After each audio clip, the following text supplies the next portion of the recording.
Heather du Plessis-Allan Drive, weekdays from 4 on Newstalk ZB. I'll tell you what's exasperating right now is the suspicion that this government will get away with it if they decide to break their promise over the Bright Line test.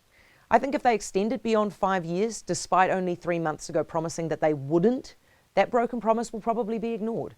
I just find that so hard to stomach, because is that how easily we tolerate a complete lack of integrity? 3 months ago, Grant Robertson could not have been any clearer. On the 9th of September, he released Labour's election tax policy, and it was just 39% income tax on income over $180,000.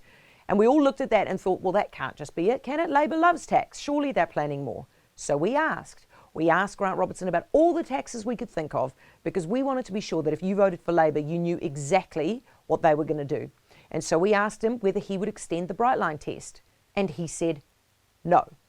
And yet here we are 3 months on, and he is considering doing exactly what he promised he wouldn't. He has written to the Treasury asking for advice on what would happen if he extended the very Bright Line test he promised that he wouldn't extend. Now, I think the only reason he's done that is because he also suspects he can get away with it. Maybe because Labour's COVID response halo means they can do no wrong in the eyes of some. Maybe because faced with the excuse that the housing market is out of control, people might think that a broken promise on something they may not have to confront is not a big deal. But the fact is, this is about integrity.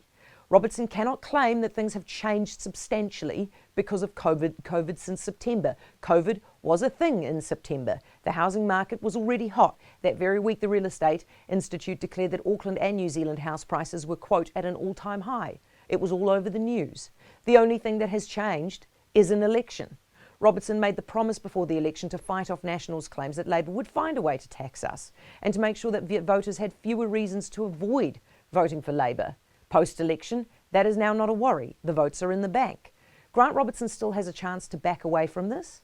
By writing to Treasury, he's cleared the ground to do it. He's flown the kite. He's signalled this loud and clear. But he can still decide not to do it. Now, he must keep his promise. It is a matter of integrity. If he breaks it, he might get away with it politically for now, but in the future, his word will count for so much less. Heather du Plessis-Allan Drive, weekdays from 4 on Newstalk ZB.